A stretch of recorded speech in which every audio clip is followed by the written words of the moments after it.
कस्बे की घड़ी मीनार की घंटियां गूंज रही थी। आसमान रंग बिरंगी आतिशबाजी से जगमगा रहा था। बच्चे हंस रहे थे और ठीक उसी पल मिलन कैमरे की तरफ देखता है। दोस्तों, हर लम्हा कीमती है और जिंदगी का सबसे बड़ा तोहफा यही है कि हम उसे प्यार और हंसी के साथ जिएं। एक रंग बिरंगे कस्बे में रहता था मिलन, या यूं कहो मीलो, नटखट, जिज्ञासु और हमेशा चीजें खोलने का शौकीन। खिलौने, रेडियो, यहाँ तक कि स्कूल की घंटी भी उसने खोल डाली। उसके दोस्त हंसते, अरे मिलन, तू तो सब तोड़ता ही रहता है, कभी बनाएगा भी? मिलन उदास होकर गलियों में भटकता रहा और जा पहुंचा ठीठल साहब के घड़ी की दुकान पर। सैकड़ों घड़ियां टिक टिक कर रही थी, रहस्यमय सन्नाटा। ठीठल साहब गुस्से से बोले, यहाँ छेड़छाड़ मत करना बच्चा, ये घड़ियां खिलौना नहीं है। मगर मिलन की नजर टिक गई एक सुनहरी जेब घड़ी पर जो हल्की सी चमक रही थी।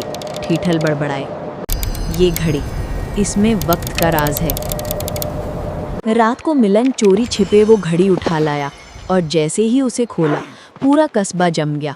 लोग, जानवर, यहाँ तक कि हवा में उड़ते पत्ते भी थम गए।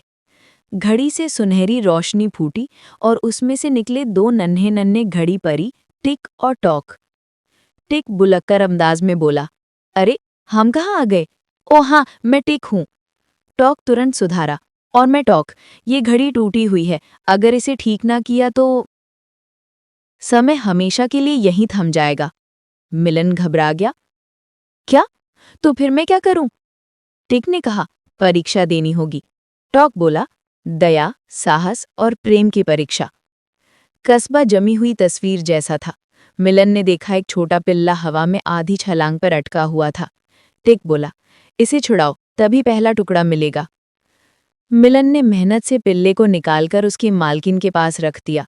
तभी सुनहरी रोशनी ने घड़ी का एक हिस्सा जोड़ दिया। अगला संकेत चमक रहा था पुरानी घंटी मीनार पर। मिलन कांपते हुए बोला, इतनी ऊंचाई, मुझे तो डर लगता है। टिक मजाक में हंसा, अगर गिरा तो हमें भी पकड़ लेना। टॉक झिल्लाया, चुप रहो, डर और बढ़ेगा। डर के बावजूद मिलन चढ़ गया। ऊपर जाकर देखा एक जमी हुई चिड़िया पंखों में जकड़ी हुई थी। उसने हिम्मत से उसे छुड़ाया, घड़ी का दूसरा टुकड़ा जुड़ गया। फिर कस्बे के बीच पुराने बेंच पर धुंधली सी याद उभरी, ठीठल साहब और उनकी दिवंगत पत्नी हंसते बतियाते हुए। टिक धीमे स्वर में बोला, आखिरी टुकड़ा प्रेम का है।